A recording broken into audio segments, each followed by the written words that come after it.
Plus de 20 000. Ce serait le nombre de nouveaux jeunes qui se seraient adonnés à des activités de vapotage, un chiffre qui inquiète et qui pousse une coalition à demander au gouvernement fédéral de légiférer en mettant en place des mesures de prévention en vue d'encadrer les jeunes et de les sensibiliser sur les dangers du vapotage.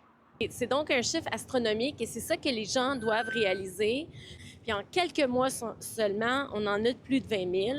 Et tout ça parce que les produits de vapotage restent extrêmement attrayants, notamment par leur saveur. C'est ça pourquoi on est là aujourd'hui, pour vraiment demander à la ministre d'aller de l'avant, qu'il y a des éléments qui sont contrôlés par le fédéral sur lesquels les provinces n'ont pas nécessairement le pouvoir.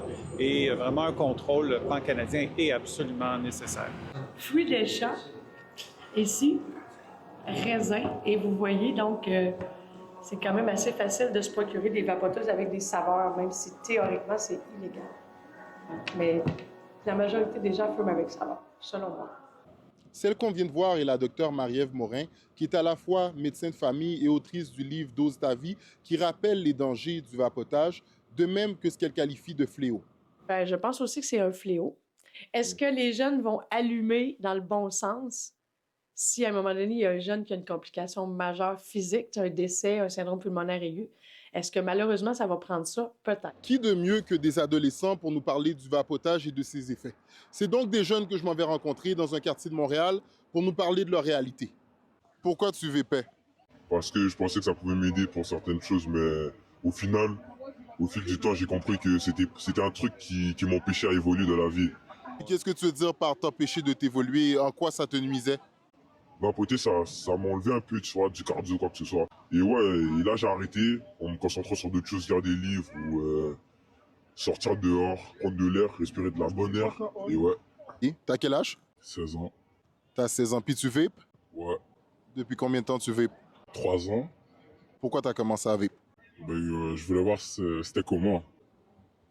Et c'est comment vape? Je sais pas, tu te sens un peu, on va dire, étourdi. Pendant 2 mois, t'as vape. Ouais, exactement. Et pourquoi t'as arrêté? J'ai arrêté parce que c'était mauvais pour la santé et parce que faut pas en côté. C'est pas bien, surtout que je suis jeune. Arrivée en mai dernier comme ministre de la Santé, Marjorie Michel n'était pas en mesure de répondre à notre demande d'entrevue, mais sa porte-parole a tout de même fait acheminer une note à Nouveau Info dans laquelle elle dit, et je cite, « Le gouvernement du Canada reste déterminé à prévenir le vapotage chez les jeunes et a pris plusieurs mesures à cette fin, notamment en améliorant l'éducation du public, en renforçant le respect et l'application des règles existantes et en faisant progresser la réglementation afin de mettre en place davantage de contrôles. Notez que le gouvernement du Québec a déjà banni les saveurs de vapotage. À Montréal, Sacha Wilkimerazil pour Nouveau Info.